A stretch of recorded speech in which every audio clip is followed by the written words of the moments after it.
All right, chapter 2.5 is about the Schmidt decomposition.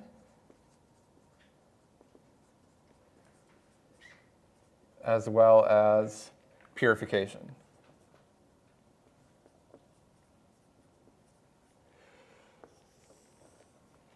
So let's consider the following scenario. Let's suppose that I have a quantum state, a joint state of 2 qubits. And so you might think up front that it's going to take a double summation to describe this, because I have two independent bases for these systems. Let me indicate them, J and K. Okay. So summation running from 1 to whatever the dimension of the system is. For qubits, that would be 2. But in general, it could be whatever the dimension of the system is. And so this is what we would expect from the start. There's actually a way that we can simplify this quite a bit that's very surprising and also very useful. So this is the theorem. This is the Schmidt decomposition. Let psi AB be a pure state of a bipartite system, so a pure bipartite state.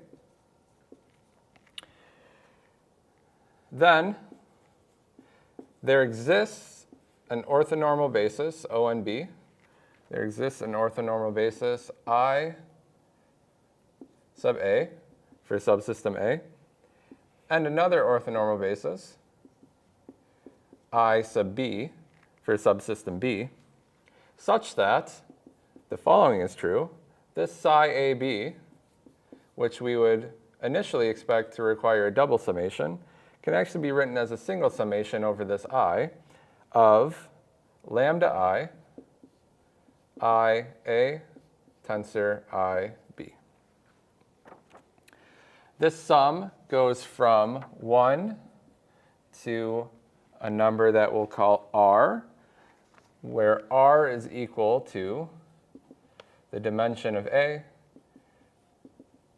and the dimension of B, in the case that they have the same dimension. So this is one summation going from I to the dimension instead of 2 summations going from 1 to the dimension.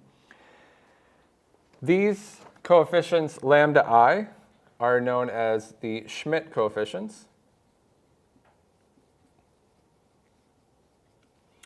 And they satisfy the following 2 properties. They're non-negative, so each lambda I is greater than or equal to 0. And also, they sum, when you square them, to 1. The sum over I of lambda I squared is equal to 1. So these are the Schmidt coefficients. The bases themselves, such that this is true, are known as the Schmidt bases.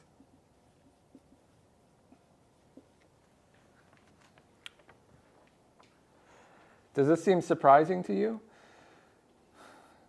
It's almost like, too good to be true. If you'd like, for the computer scientists, we've reduced from order D squared, dimension squared, to order D, whatever the dimension is. And there's actually a very simple way that you can see why this is true. This is why I wanted to write down the singular value decomposition for you in our linear algebra background. So let's see the proof of why this is true. It's called the Schmidt decomposition, but more or less, it's just the singular value decomposition. So recall the SVD for any matrix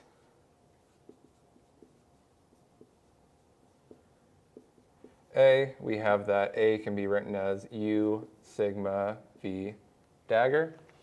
U is unitary, sigma is a diagonal matrix with non-negative entries, and then V is another diagonal matrix. So this applies to any matrix, and in particular, I see something that has two coefficients here, a sub jk, and I can treat that as a matrix, and I can apply the singular value decomposition to it. So let's do that.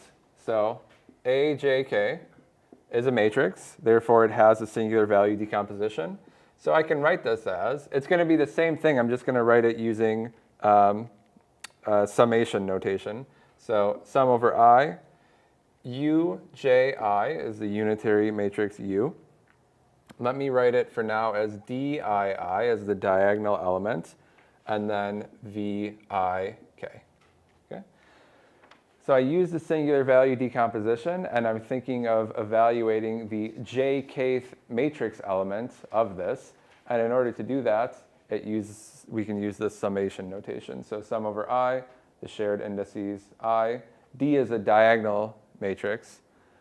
So, implicitly, there was another step where I reduced from 2 summations to 1, because everywhere on the off diagonal of D is going to be 0, so I don't need to include that.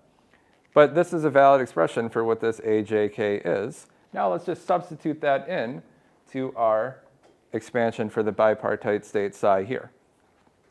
So this implies that psi can be written in the following form. Sum over ijk. So temporarily, we've gotten worse from 2 to 3 indices, but it's going to end up helping us. So this is, I'm just going to substitute what the ajk is now. So I have the sum over I. Then it's equal to uji dii vik.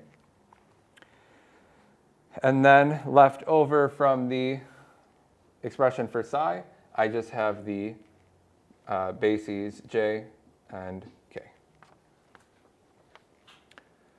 Does everyone agree?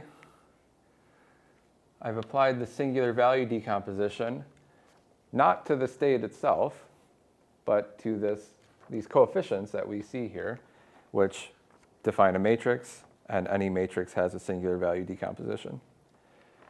Now, let's do the following. I'm going to write this as a sum over I.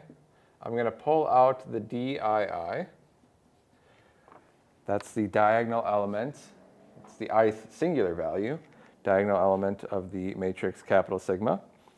And then I'm going to pull the summations inside. So I'm going to have one sum over j. The thing that depends on j is uji and the ket j. And then, this is in parentheses, I have on the other side of the tensor product, sum over k, vik, basis vector, ket k. Now, you have to sort of zoom out for a moment and think about what you have in this expression. Each of these parentheses is going to be a new basis vector that only depends on some index I. Okay? What's going on there? So we had these basis vectors j that we originally expanded our state in, and then we're applying a unitary matrix uji to that basis vector. What do unitary matrices do? It's a change of basis, right? It's going to keep the norm, and it's going to respect orthogonality. So all these vectors, basis vectors j, are going to get mapped to new basis vectors once we apply this unitary u. And so I can simplify this to sum over I dii. It's going to be some new basis that depends on only on the index I. Why don't I just call that ket I? I'm going to have another one, so I'm going to use a subscript for A. A is on the left of the tensor product. B is on the right, as usual. Okay? Does everyone agree? It's just a change of basis. I've went from whatever j was to this u applied to the basis vectors j. And then the same argument is going to hold on the right-hand side. So this is going to be I, B. For the exact same reasoning, V is a unitary matrix, K is a basis. This will give us some other basis that only depends on the index I. Let me index the basis vectors with that, and that is for the subsystem B. And so this, I used dii to emphasize it was diagonal, but of course you can get the final form of the Schmidt decomposition, sum over I. Just redefine the dii's to lambda I, ia tensor IB. Okay? So the Schmidt decomposition is nothing more than the singular value decomposition cleverly applied to the coefficient matrix that appears in the expansion of a bipartite state. But this is an extremely useful thing. Again, we've reduced from a double summation to one summation. So practically, that can be easier to work with.